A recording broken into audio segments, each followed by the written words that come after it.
안녕하세요. 대한제약과 의사의 공식 유튜브 채널 리셋제약과 원장 이고은입니다. 이 채널은요, 대한제약과 의사들이 운영하고 있는 공식 유튜브 채널이라서 여러분들에게 공신력을 드릴 수 있는 좋은 정보들을 소개시켜 드리고 있습니다. 자, 오늘은요, 저는 여러분들에게 우리가 교통사고가 났을 때 우리가 어떻게 병원을 이용하면 좋을지에 대해서 알려드리려고 하는데요. 우리 재활학과 하면 여러분들이 생각하는 이미지가 뭐가 있죠?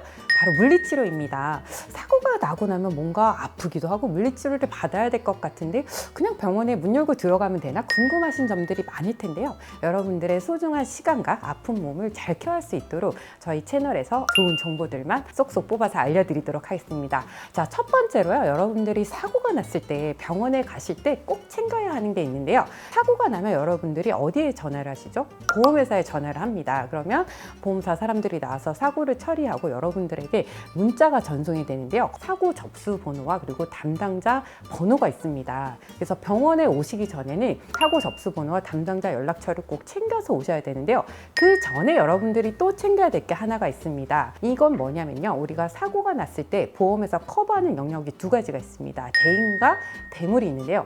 대인이라는 거는 말 그대로 사람, 사고로 인해서 다친 사람에 대한 배상을 말하고요. 대물이라는 거는 사고로 인해서 생긴 물건에 대한 배상을 말하는데 경우에 따라서 대인 접수가 안 돼 있는 경우도 많습니다. 그래서 병원에 오셨는데 뭐 보험사 연락처도 있고 사고 접수를 했는데 왜 치료가 안 되냐 이렇게 화내시는 분들도 있는데요. 이 접수가 안 된 경우에는 여러분들의 사비로 일단 치료를 받으시고 추후에 청구를 하셔야 되는 어려움이 있을 수도 있기 때문에 미리 담당자에게 연락을 하셔서 사고 접수와 담당자 번호에다가 내가 대인 접수가 되어 있는지 그리고 병원에 가서 진료를 받겠다 이렇게 연락을 하시는 게 좋습니다. 자, 그런데 아무 병원이나 문을 열고 들어가면 될까요? 아닙니다. 왜 그러냐면요. 이제 교통사고 치료를 하는 병원들이 따로 있기 때문이에요. 보통 이제 병원에 가시기 전에 뭐 집 근처든 회사 근처든 연락을 먼저 하셔서 문의를 하고 가셔야 돼요. 이건 왜 그러냐면요. 의료기관과 그 보험회사 간에 계약이 먼저 성립이 돼 있어야 돼요. 교통사고 환자가 왔을 때 보험회사에서 병원 쪽으로 환자가 접수가 되게 되면 지불보증서라는 걸 보내주게 돼요. 우리가 이제 병원에서 환자가 치료를 받고 나면 우리 보험사에서 너네 병원으로 돈을 지급해 주겠다 이렇게 계약서를 뜻하는데요. 이 계약이 돼 있지 않은 병원에서는 여러분들이 진료를 받고 싶어도 받지 못하시기 때문에 미리미리 말씀드린 것들을 챙겨서 병원에 가시면 몸이 아플 때 바로바로 진료를 받으실 수 있으니까 꼭 챙겨가시기 바랍니다. 선생님, 그런데 저는 상대방에서 대인 접수를 안 해주고 있습니다. 제가 분명히 피해자인 것 같은데 이런 경우는 어떻게 해야 되나요? 하고 물어보시는 분들도 있는데요. 자, 이런 경우에는 일단 가서 일반 접수라고 해서 진료를 받으시면 됩니다. 여러분들이 먼저 돈을 내시고 치료와 진료를 받으신 다음에 보험회사에서 접수가 이루어졌을 때 청구를 하시는 방법이 있는데요. 근데 여기서 중요한 거는요.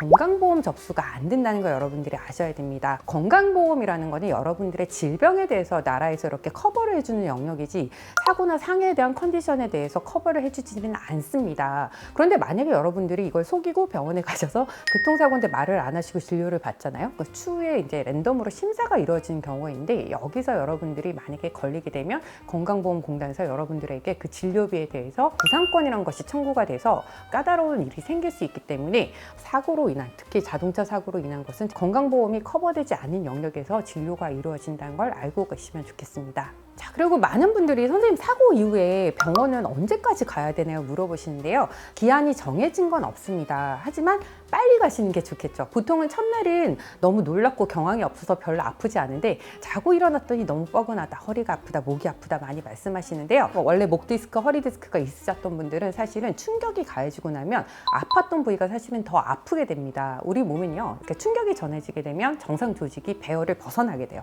그렇게 되면 미세한 염증들이 생기고 통증이 발생하기 때문에 더 아플 수 있다는 거죠. 그렇기 때문에 의학적 관점에서도 최대한 빠르게 병원에 오셔서 치료를 받는 게 좋고요. 법률적 문제가 있을 때 병원 기록을 토대로 하는 경우가 많습니다. 여러분들이 처음 병원에 오셨을 때 의사가 남긴 기록지들 뿐만 아니라 검사 기록 모든 것을 토대로 판단을 하기 때문에 최대한 빠른 시기에 가서 치료를 받으시고 기록을 남기시는 게 중요합니다. 그리고 또 하나는 뭐가 있냐면요. 병원에서도요, 무작정 모든 치료를 다 해드릴 수가 있는 게 아니에요. 사고 시점을 기준으로 일수에 따라서 할 수 있는 치료가 정해져 있기 때문입니다. 대표적으로 물리치료 같은 경우도요. 3주 이내에 오셨을 때는 매일매일 가능하지만 그게 12주, 뭐 한 달 이렇게 넘어가면 주 3회, 주 2회 이렇게 횟수가 줄어들게 되는데 옆에 저희가 넣어준 표대로 이렇게 초반에 빨리빨리 오셔서 치료를 받는 게 중요하시겠죠. 또 많은 분들이 물어보세요. 선생님 저 이번에 사고 났는데 목이 아픈데 MRI 찍으면 안 돼요? 이렇게 물어보시는데요. 그러니까 아무렇게나 검사를 처방을 낼 수 있는 게 아닙니다. 기본적으로 엑스레이 검사를 한 다음에 심각한 상태가 발견되거나 통증이 그러니까 일반적인 케이스보다 심한 경우에 의사들이 MRI를 권유할 수 있는데요.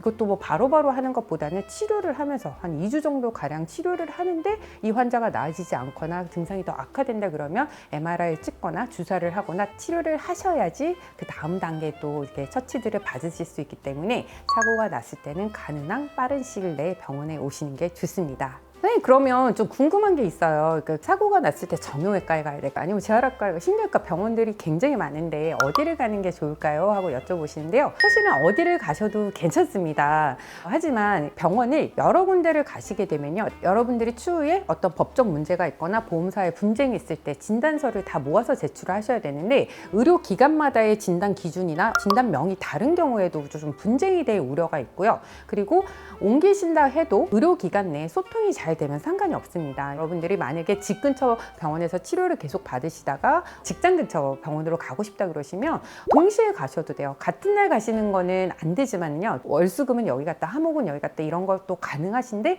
단 의료 기록이 서로 공유가 잘 돼서 일관성 있는 치료를 받으시는 게 중요합니다. 선생님 왜 당일날은 안 되는데요? 이렇게 물어보시는 분들이 있는데 만약에 여러분들이 한의원에 가서 물리치료를 받고 침을 받으셨어요. 그런데 오후에 재활학과에 와서 또 물리치료를 받는다 그러면 이거는 보험회사에서 커버를 해주지 않기 때문에 같은 항목의 치료를 당일날 가시는 건 불가능합니다. 그러면 선생님 저 오전엔 한의원 가서 침 맞고 물리치료 했는데 오후에 재활학과 가서 물리치료 받고 또 주사 맞아도 될까요? 같은 종류의 물리치료를 당일날 2번 맞는 거는 안 됩니다. 그리고 침을 맞은 부위에 또 주사를 맞고 너무 많은 이렇게 침수적 행위가 이루어지면 감염의 우려도 있기 때문에 사실 이런 치료는 권장하지는 않고요.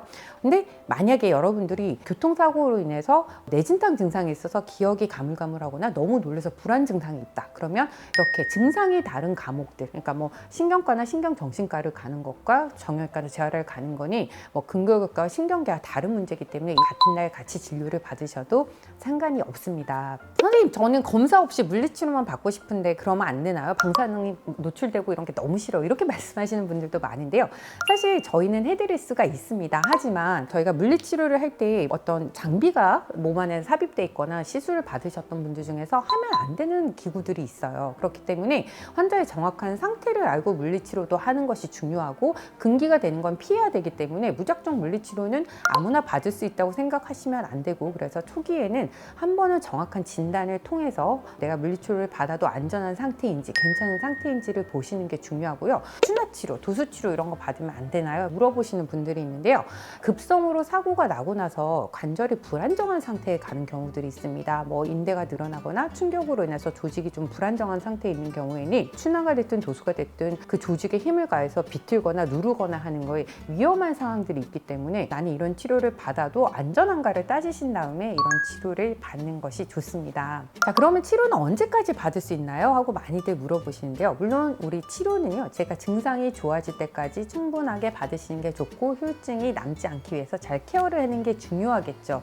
하지만 우리가 경상 환자라고 부르는 골절이나 다른 큰 후유증이 없이 단순 염좌 상태이신 분들은요. 적어도 8주 이상까지는 치료하지 않도록 권고를 하고 있어요. 그래서 그 기간 내에 치료를 잘 마무리하시면 좋겠지만 그래도 내가 계속 아프다 그러시면 추가로 진단서를 연장 발급을 받으시면서 치료를 하실 수는 있습니다. 자, 마지막으로 많이들 또 물어보신 거 선생님 그러면 제가 치료를 안 나오면 저는 합의금이나 보상에 불리할까요? 아니요, 그렇진 않습니다. 초기 진단이 명확하게 있고 경과가 어떻게 되는지 정확한 의학적 기록이 남아 있다면 그거를 기준으로 보상과 배상이 이루어지시기 때문에 제가 너무 아파서 매일 갔는데 왜 이것밖에 합의금을 안 주시나요? 이런 것들은 통하지가 않습니다. 정확한 기준과 근거에 의해서 이루어지기 때문에 치료를 많이 나오신다고 그리고 오래 받으신다고 보상과 배상에 유리하신 건 아니기 때문에 내 증상에 맞는 치료를 잘 받으시면 좋겠습니다. 자, 오늘은 여러분들이 교통사고 이후에 병원에 가셔서 편리하게 그리고 손쉽게 치료를 받을 수 있는 팁들에 대해서 좀 알려드렸고요. 그리고 진료실에서